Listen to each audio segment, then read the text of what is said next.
Okay, I'm going to tell you about some of my aquaponics plumbing. I think it's different than everything I've seen on the internet, so I'll put it out there. A lot of grow beds have the siphon valves in there, so it's just a tube inside of a tube.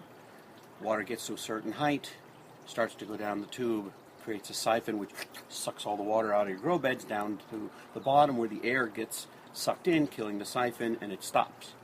Problem is, I've been trying to do this, and it hasn't been too reliable. You have to bridge a fine divide between having enough water to start the siphon, but if you have too much, then it doesn't allow the air to get in to kill the siphon.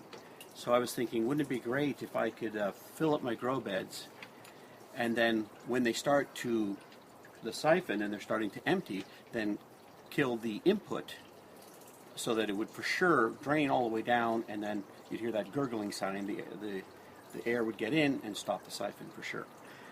So then I thought to myself, well, what if I had between my two grow beds a tipping input that uses the water coming out the bottom to force it to tip away from one of the grow beds over to the other one. So then I thought, hey, that might be kind of cool, because then what happens is you end up having the water going up inside the grow bed, then down, and then it stays wet and doesn't fill up until the other one goes through its whole cycle.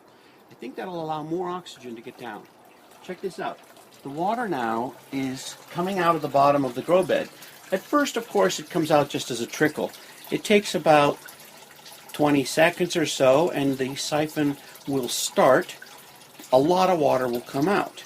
When a lot of water comes out, it hits this teeter-totter thing that I built, which is attached by fishing line to the opposite side of the input tilting device.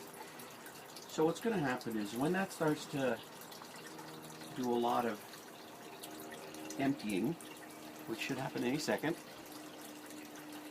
you'll get to see it do its tip. What then will happen is this water will no longer come into this grow bed. It'll tip to the other grow bed. So now this one can go through its cycle of filling. This one is now going to empty. And you can see that what happened was the water just hitting this thing here. I have a T, but it could have been a coupling. The water hitting it forced it down, forcing the tipping action. This one now has no water coming in, which will for sure allow it to break its siphon and stop this flow when it's empty.